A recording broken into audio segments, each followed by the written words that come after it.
നമസ്കാരം, എൻ്റെ പേര് ജിഷ്ണു വാസുദേവൻ നമ്പൂതിരി. നമ്മളിപ്പോൾ ആദ്യം ചെയ്യുന്നത് മഹാഗണപതി മഹാലക്ഷ്മി ഹോമമാണ്.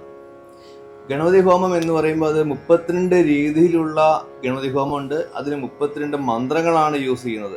ഓരോ ഗണപതിക്കും ക്ഷിപ്രഗണപതി, ബീജഗണപതി, മഹാഗണപതി, ലക്ഷ്മി ഗണപതി, ശക്തി ഗണപതി, അങ്ങനെ പല വിധത്തിലുള്ള ഗണപതിയുണ്ട്.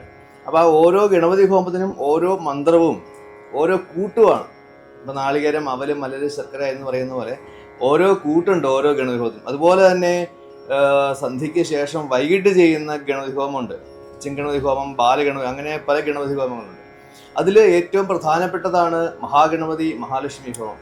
എന്തുകൊണ്ടാണ് മഹാഗണപതി മഹാലക്ഷ്മി ഹോമം എന്ന് പറഞ്ഞാൽ, വിഘ്നേശ്വരനാണ് മഹാഗണപതി. അപ്പം നമ്മുടെ ആ തടസ്സങ്ങൾ മാറുക എന്നുള്ളത് മാത്രമല്ല, ആ തടസ്സങ്ങൾ മാറി നമുക്ക് ഭാവിയിലേക്ക് ഐശ്വര്യം ഉണ്ടാവണം, സമ്പത്ത് ഉണ്ടാവണം, മനസ്സിന് സമാധാനം ഉണ്ടാവണം, കുടുംബൈശ്വര്യം ഉണ്ടാവണം, ഐക്യത ഉണ്ടാവണം. അപ്പം ഇതെല്ലാം ഉണ്ടെങ്കിലേ നമ്മളിപ്പോൾ ഒരു സ്ഥാപനമായാലും കുടുംബമായാലും ഒരു ബിസിനസ് സ്ഥാപനമായാലും അതിനൊരു ഉയർച്ച ഉണ്ടാവുകയുള്ളൂ.